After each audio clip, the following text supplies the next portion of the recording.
ডিম সিদ্ধ, কার কার ডিম সিদ্ধ খেতে ভালো লাগে বলবে। আর এখানে হচ্ছে পটল ভাজা, সালাদা আছে লেবু আর নুন, আর এখানে ফুলকপি আলু তরকারি, রসা কষা। কালকে অনেক রিচ খাবার খাওয়া হয়ে গেছে, মাছ খেয়েছি, ভোলা মাছ, তার জন্য আজকে একটু সিম্পল মেনু রান্না করেছি।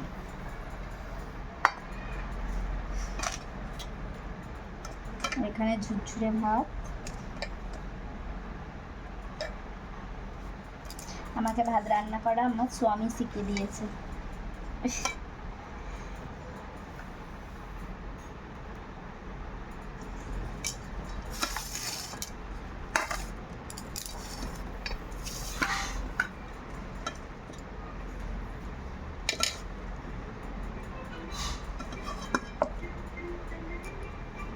ধন্যবাদ।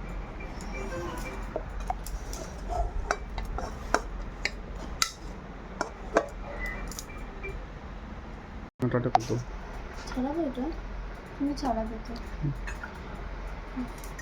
আজকে দুপুরে রেই নেবে ছেলেটা।